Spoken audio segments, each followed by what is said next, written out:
1969-1979. C'est la décennie au cours de laquelle les homosexuels mènent de chaudes luttes. Ils s'emparent de la rue pour revendiquer leurs droits. L'homophobie et la répression policière font partie de leur quotidien.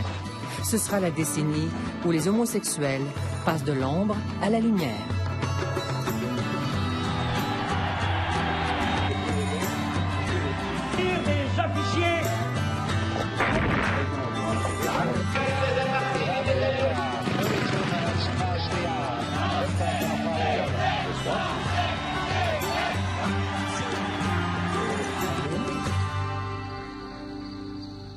Ici Anne-Marie Dussault, bienvenue à Tout le monde en parlait.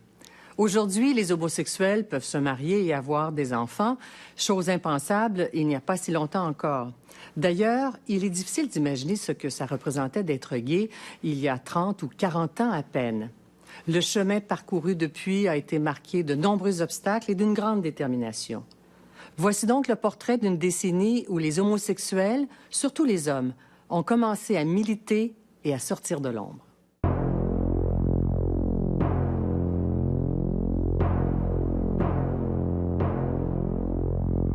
À la fin des années 1960, les homosexuels vivent cachés et sont de véritables parias. En 1967, la police de Montréal présente tous les jours une cause d'homosexualité devant les tribunaux. Être homosexuel, c'est un crime. C'est considéré par les tribunaux comme étant un acte de grossière indécence. Et par cela, il commet un acte criminel. Il est passible de poursuite et de condamnation. Il est passible de quoi? Combien de temps de prison? 5 ans, maximum. Moi, je ne me considérais pas comme un criminel, mais aux yeux de la loi, oui. Claude Beaulieu deviendra plus tard l'un des militants gays les plus en vue des années 70. Mais à l'époque, personne ne sait qu'il est homosexuel. Il n'était pas question que je le dise. À cette époque-là, à mon entourage, ça aurait été catastrophique. Rien de moins. Notre vie est basée sur le mensonge et sur la clandestinité. C'est obligatoire. Sinon, ça devient infernal. On n'a plus le droit de travailler, on n'a plus le droit de se montrer en public. En 1968, Janine Maes sort de la clandestinité et se confie à la télévision publique. Un geste qu'elle va payer très cher. On m'a dit que j'étais bestiale, que c'était très vilain, deux femmes qui ont des rapports sexuels ensemble. Peu de temps après cette entrevue, elle est accusée de grossière indécence pour avoir dansé avec une femme dans un bar. C'était vraiment dégoûtant.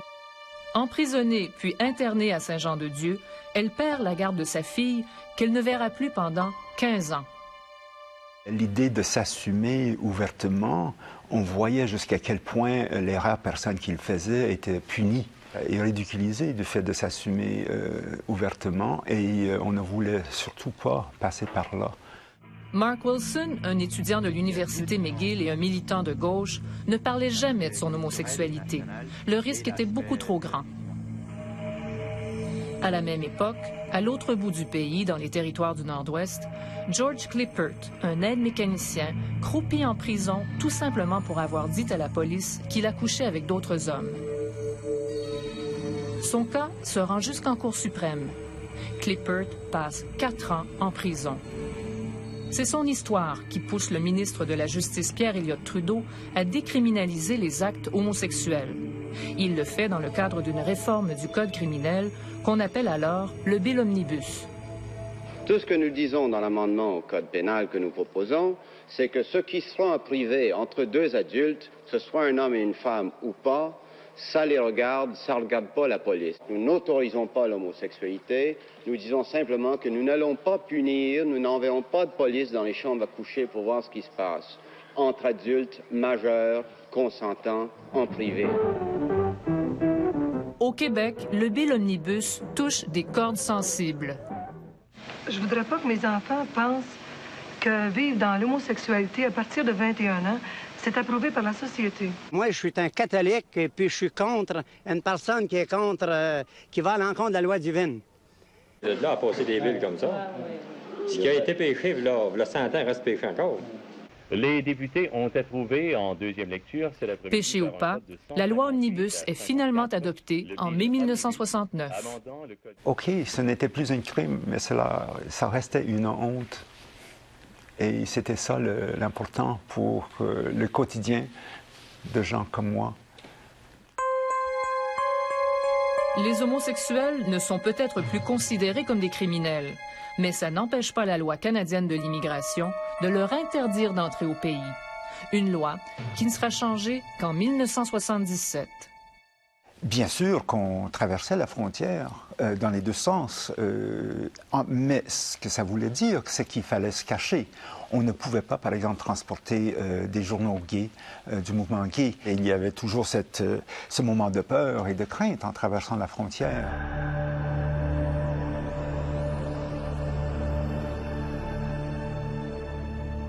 Alors, monsieur, qu'est-ce que vous pensez de l'homosexualité? Moi, je pense à des malades. Des malades? Moi, je pense que l'homosexualité, c'est un drame, c'est un malade.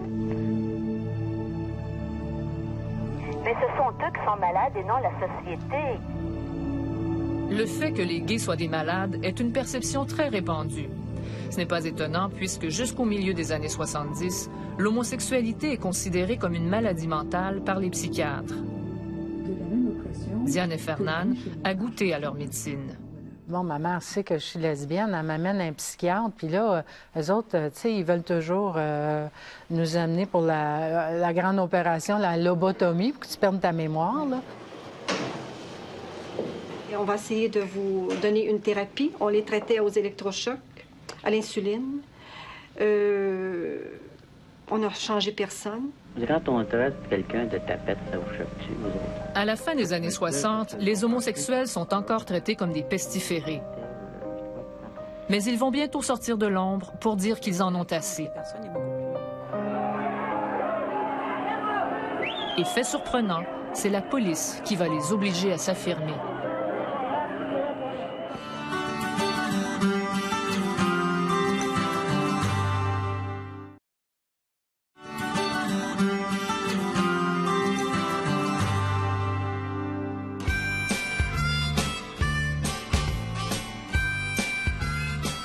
« 1969, c'est l'année où tout commence pour les gays. Une descente policière au Stonewall Inn, un bar homosexuel de New York, se transforme en véritable émeute. Policiers et gays s'affrontent. Pour la première fois de leur histoire, les homosexuels se révoltent. C'était l'élément déclencheur qui a provoqué la formation des fronts de libération gays aux États-Unis.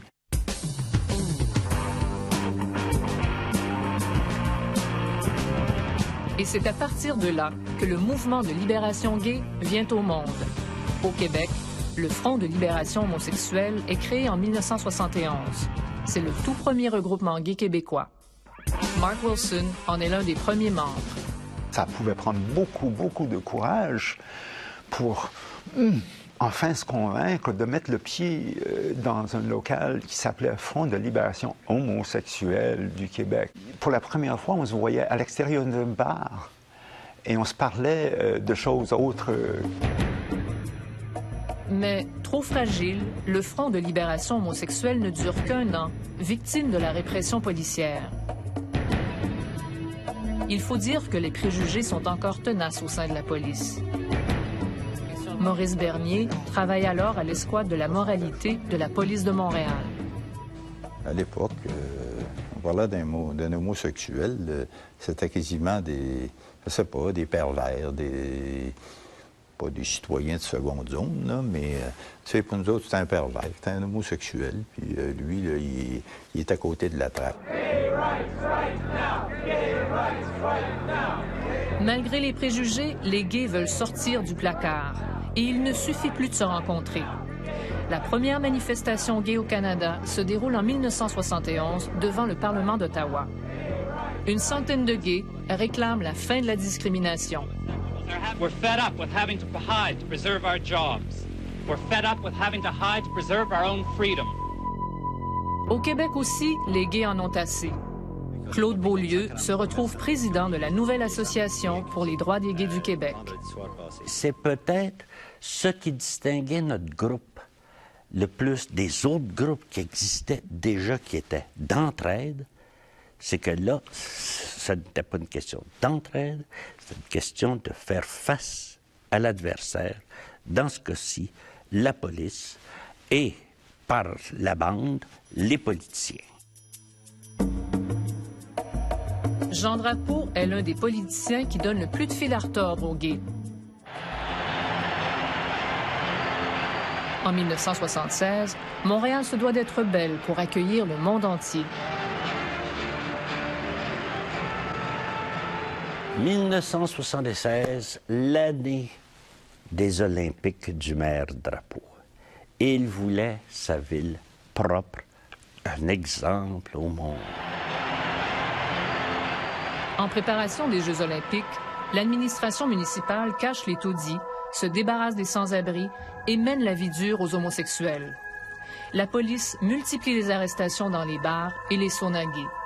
Je ne sais pas ce qui s'est dit entre le maire et le directeur, mais ça se rendait à nous autres, hein, les directives. Et puis, tout ça mis ensemble fait que c'est comme le printemps quand on nettoie les rues.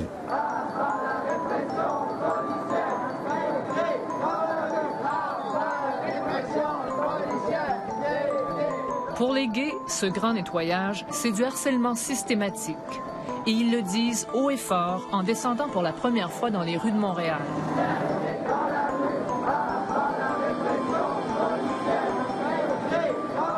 Ce jour-là, les lesbiennes sont côte à côte avec les gays, même si de façon générale, elles militent plutôt avec les groupes de femmes. Nous autres, on a embarqué dans le mouvement féministe dès le début des années 70. Et on revendiquait les mêmes affaires qu'elles, mais en tout cas, on considérait que c'était des luttes qu'on pouvait, comme, tu sais, ils pouvaient nous ressembler, mais comme l'avortement, on est contre la pornographie. Malgré les manifestations, les rafles policières se poursuivent et la tension monte.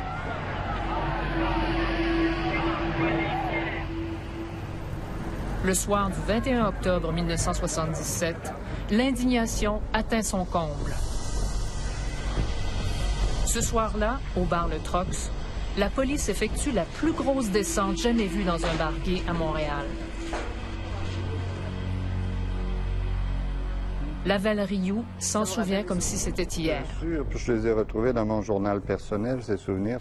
Bon, c'est un beau vendredi soir. Je suis allé, comme à l'habitude, au Trox. Tout à coup, vers 11 heures, voici que la police envahit les lieux avec des vestes pare-balles et des fusils mitrailleuses. Cette nuit-là, plus de 140 homosexuels sont arrêtés. La plus importante arrestation de masse depuis la crise d'octobre. Les gays sont en état de choc. J'ai dit à mon voisin, qu'est-ce qu'ils font ici avec des mitraillettes? On n'est quand même pas en octobre 70 sur la loi des mesures de guerre, là.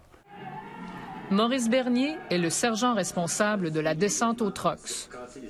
Si effectivement il y avait des mitraillettes, moi, sachant d'avance que ce qui nous attendait, c'était exagéré. La police envahit le Trox pour arrêter des clients qui, dit-elle, se masturbent dans certains coins du bar. C'est qu'il y avait le bill omnibus qui lui permettait de faire ce qu'il voulait en privé et puis continuer à persister à le faire en public. Au total, 8 clients du Trox sont accusés de grossière indécence. Mais tous les autres, tous ceux qui prenaient simplement un verre, sont accusés de s'être trouvés dans une maison de débauche. Je trouvais que c'était odieux, qu'on outrage la respectabilité des gens qui n'avaient rien fait. Pour Laval Rioux, le pire reste à venir. Vers 8 heures du matin, la police probablement a décidé que nous devions passer des examens pour vérifier si nous étions porteurs de maladies vénériennes.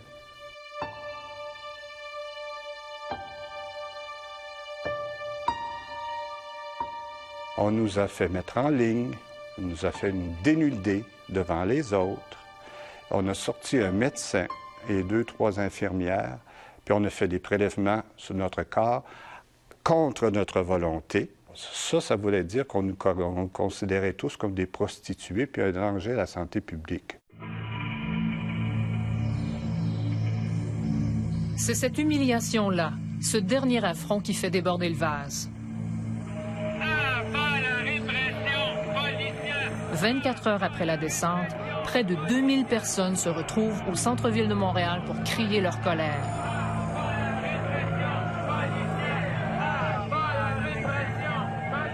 Un grand cri qui résonnera jusqu'à l'Assemblée nationale.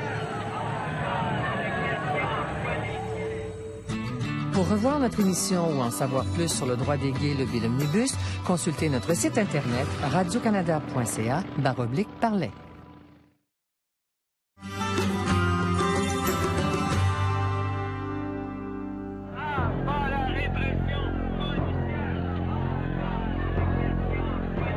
Au lendemain de la descente au bar Le Trox à Montréal, les homosexuels s'emparent de la rue. Ça a tout de suite commencé comme ça, comme un véritable incendie, là. Puis là, il y a eu dans la population une prise de conscience que là, peut-être, là, on est allé un peu trop loin, un peu trop fort. Une manifestation à l'improviste, organisée en 12 heures, et des gens en colère. C'était une manif extrêmement énergique. C'est donc la guerre entre les homosexuels et la police. Cessez de nous bouger dessus, cessez la répression. Jamais autant de gays à Montréal ne se sont retrouvés ensemble dans la rue à visage découvert. Une prise de parole qui devient un véritable point tournant dans l'histoire de la communauté gay.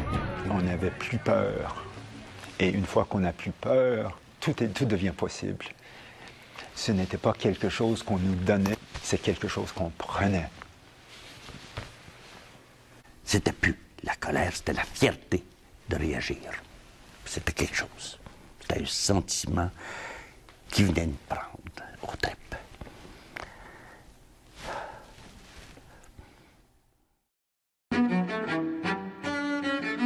On sentait maintenant qu'on pouvait sortir de l'ombre.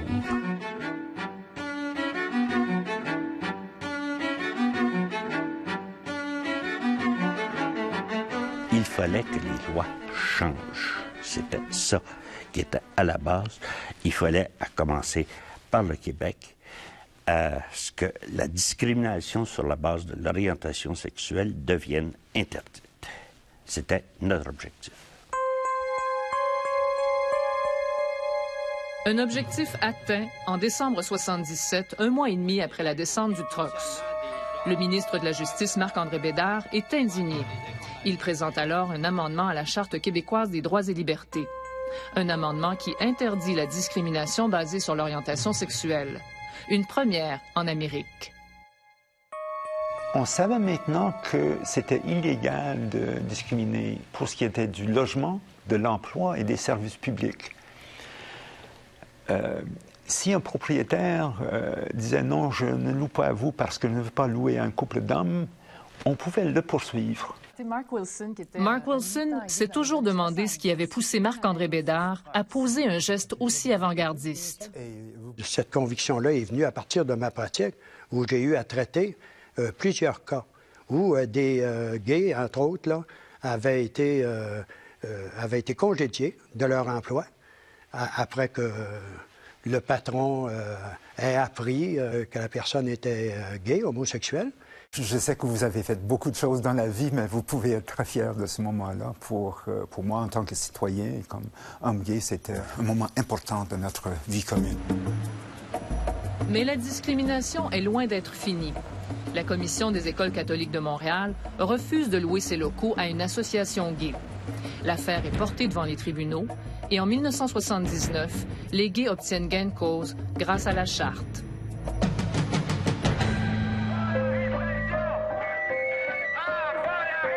De 69 à 79, les gays remportent quelques victoires.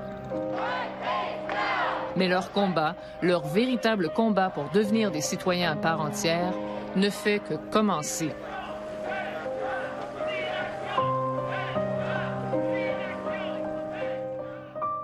Au début des années 80, les homosexuels ne sont pas au bout de leur peine, loin de là. L'homophobie est bien présente. La répression policière n'est pas terminée. Et surtout, il y a le sida qui fait d'immenses ravages dans la communauté gay. Au fil des ans, les lois vont changer. D'importantes victoires seront remportées. On n'a qu'à penser au mariage gay. Mais ailleurs dans le monde, le sort réservé aux gays est souvent tragique. Ils sont pourchassés et emprisonnés. Dans au moins 8 pays, les homosexuels risquent la peine de mort.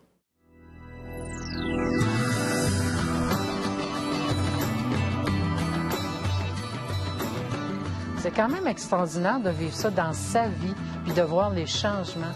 Parce que, tu sais, veut pas, les lois qu'on a aujourd'hui pour les gays et les lesbiennes, je veux dire, ça a changé des vies.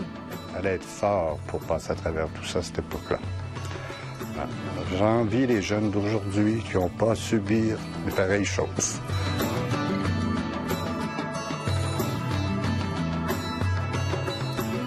C'est justement ces liens qui étaient tissés dans les années 70 qui ont permis de résister au sida et de former une résistance, une communauté pour s'entraider.